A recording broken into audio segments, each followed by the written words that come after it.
बोकारो इस्पात संयंत्र में नियोजन की मांग को लेकर आश्रित संघ ने 5वें दिन एडीएम बिल्डिंग के समक्ष काला बिल्ला लगाकर की प्रदर्शन।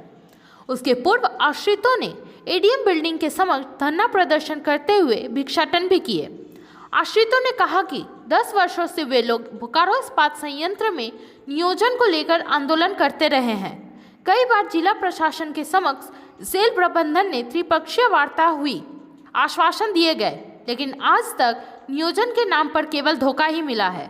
इसलिए आश्रितों के पास अब कोई रास्ता नहीं बचा है। नियोजन को लेकर आश्रित परिवार अब आर पार की लड़ाई लड़ने के लिए तैयार है। चाहे कुछ भी हो जाए, वे अब अनिश्चितकालीन धरने पर बैठ गए हैं। धरने पर बैठे आश्रितों ने कहा कि इस कड़ाके की ठंड में आज वे लोग 5वें दिन भी धरने पर बैठे हैं और उनके पास सेल प्रबंधन की ओर से कोई भी अधिकारी या पदाधिकारी वार्ता करने नहीं पहुंचे। हर दिन वे लोग किसी दिन भिक्षाटन किए, किसी दिन बूट पॉलिश और भरी ठंड में कपड़े उतारकर अर्धनग्न प्रदर्शन करने पर मजबूर भी हुए। इसके बाद भी अगर प्रबंधन जल्द इस पर विचार नहीं करती है तो वे लोग उग्र प्रदर्शन करने को बाध्य हो जाएंगे। जब तक उनकी मांगें पूरी नहीं की जाएगी, इसी तरह हर दिन अलग अलग तरीके से विरोध प्रदर्शन करते रहेंगे। सेल प्रबंधन हमेशा से उन्हें सिर्फ ठगने का कार्य कर रही है। इस बार की लड़ाई आर पार की है। इसी धरना स्थल पर ही उनकी मौत होगी या नियोजन मिलेगी। वहीं नियोजन की मांग को लेकर धरना प्रदर्शन कर रहे आश्रित संघ से जिला प्रशासन से आए 4 अंचलाधिकारी दिवाकर द्विवेदी को बैरंग लौटा दिया है। 3 दिनों के अंदर सेल प्रबंधन से त्रिपक्षीय वार्ता आश्वासन दिया जा रहा था, जिसे आश्रित संघ ने ठुकरा दिया है।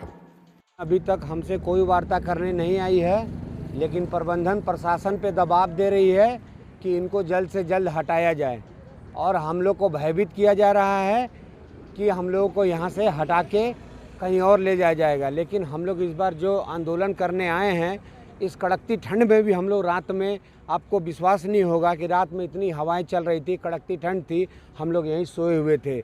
हम लोग ने ये डिसीजन करके आए हैं कि हम लोग अब मरेंगे, जिएंगे, यही जो करना है यही करेंगे, अब हम लोग घर नहीं जाएंगे। क्यों आप लोग इतने आंदोलनरत हैं, किस लिए? क्योंकि बोकारो इस्पात प्रबंधन ने हमको धोखा दिया है। बोकारो इस्पात प्रबंधन हमको बार बार छलने का काम किया है। यहाँ हजारों आश्रितों को, जो हमारे जैसे केस थे, उनको नौकरी मिल गई और हमको नौकरी नहीं मिली। ऐसा हो सकता है कहीं? ऐसा तो, ये तो किसी कानून में नहीं लिखा है। ये तो एक एक्ट था और इनको देना था और ये लोग मानते भी हैं। इन्होंने समझौता भी किया, लेकिन उस पर कभी अमल नहीं किया। ये केवल आश्वासन आश्वासन आश्वासन और दूसरा काम प्रशासन को यूज़ करते हैं। हम कमज़ोर, गरीब, दुखियारों को मारने में, पीटने में, जेल ले जाने में, झूठा मूठा केस बनाने में, यही इन लोग का काम है। बस हम लोग अब ये सोच के आए हैं कि अब हमको रोज़ रोज़ नहीं मरना है। अब जो मरना है एक ही बार मरना है। इस बार जो होगा हम लोग आर पार की लड़ाई लड़ेंगे। जैसा कि मैं आपको बताते चलूं कि सर्किट हाउस में यही एसडीओ साहब शशि रंजन प्रकाश सिंह के नेतृत्व में यहाँ पे वार्ता हुई थी, जिसमें 4 यूनियन थे, C2, HMS, किम्स और BMS, 4 यूनियन थी। उसमें हम भी थे। उसके बाद पर्सनल के कई अधिकारी थे, CGM पवन कुमार थे, ED कुशवाहा साहब थे। इतने सारे लोग के बीच में मीटिंग हुई थी, जिसमें पवन कुमार ने कहा था कि 3 मीटिंग में हम लोग, वहाँ जो दिल्ली में मीटिंग होता है, इसमें हम लोग पास करवा लेंगे। नहीं, हम लोग 2 ही मीटिंग में करवा लेंगे और तीसरे में जो बाकी रहा हम लोग उसको ख़त्म करके आप लोग को नियोजन प्रक्रिया शुरू कर देंगे। लेकिन सर 3 महीना बीतने के बाद ये फिर वो चारों यूनियन को बुलाती है और ये बोलती है कि अभी जो है कब तक होगा, क्या होगा, हम लोग के हाथ में नहीं है, ऊपर नहीं हाथ में नहीं है। तो किस अधिकार से आप उस दिन वहाँ खड़ा होकर प्रशासन के दबाव में बोले थे कि 3 प्रस्तावित मीटिंग में कर दे? आप लोगों को लगातार ये लोग जो है, ये हमको ठग रहे हैं, आश्वासन दे रहे हैं, ठग रहे हैं, आश्वासन दे रहे हैं, ठग रहे हैं, आश्वासन दे रहे हैं। और उसके बाद हम लोग लगातार एसडीओ साहब से चिट्ठी देते रहे, मिलते रहे हैं, लेकिन उसका अभी तक कोई हम लोग को कोई प्रेशर नहीं हुआ। अभी क्या गारंटी है कि मंगलवार को हम लोग यहाँ से उठ जाएंगे तो मंगलवार को फिर हम लोग का वहाँ वार्ता होगा, फिर वहीं बातें हो जाएगी और फिर से हम आंदोलन करने के लिए हम में इतनी हिम्मत नहीं बच गई है। फिर से अब जो होगा, मरना होगा, मरेंगे, लेकिन यहीं पे हम लोग रहेंगे, यहीं पे खाएंगे। फिर आप पहुंचे हैं इनको समझाने के लिए? बिल्कुल 4 से 5 दिन हो गया, ठंड का भी समय है और अभी कोविड भी चल रहा है। हम लगातार बात कर रहे हैं इनसे और हमारा रोल है कि हम लोग फैसिलिटेट करवाएं,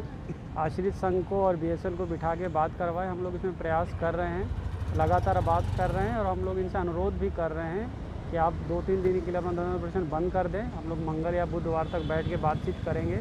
बातचीत चल रही है और हम लोग कोशिश करेंगे कि हम लोग बीएसएल प्रबंधक को और इनको एक टेबल पे लाके बातचीत करा दें। जो भी इनका इश्यूज़ है उसको हम लोग रिजॉल्व करवाने के लिए प्रयास करते रहेंगे। सर ये बताइए कि 5 दिन से ये धरना पे बैठे हुए हैं, कम से कम जिला प्रशासन के लोग, आप लोग तो आके मिलते भी हैं, लेकिन ये बीएसएल प्रबंधन के लोग उनके सामने प्रशासनिक गेट पे ये बैठे हैं जहाँ से सभी जीएम। जिला प्रशासन लगातार बीएसएल प्रबंधक से भी बात कर रहा है और हम लोग पूरा प्रयास करेंगे कि जल्द से जल्द वार्ता हो और जो भी इनका इश्यूज़ है उस इश्यूज़ को रिजॉल्व किया जा सके। इस तरह ठंड में लोग आके यहाँ पे धरना प्रदर्शन ना दें, क्योंकि अभी कोरोना का भी समय है। यही हमारा अनुरोध है इनसे कि अगर ये 2-3 दिन के लिए अगर चले जाते हैं तो मंगलवार का डेट हम लोग इनको दिए थे कि मंगलवार को हम लोग बैठाएँ बीएसएल प्रबंधन के साथ। बातचीत चल रही है और हम लोग कोशिश करेंगे कि बातचीत करवा के इश्यूज़ को रिजॉल्व कर दिया जाए। धरना पर बैठे लोग आरोप लगा रहे हैं कि प्रशासन और हटने के लिए दबाव बना रहे हैं। नहीं, मैंने बताया कि ठंड का भी समय है, अभी शीतलहर बढ़ने वाली है और कोरोना का भी समय है। हमारा यही अनुरोध है कि अभी कोशिश करें कि क्योंकि हम लोग बातचीत करवा देंगे, तो हमारा यही कहना था कि आप लोग अभी घर चले जाएं और मंगलवार बुधवार को हम लोग बातचीत कराने का एक डेट निर्धारित किए थे।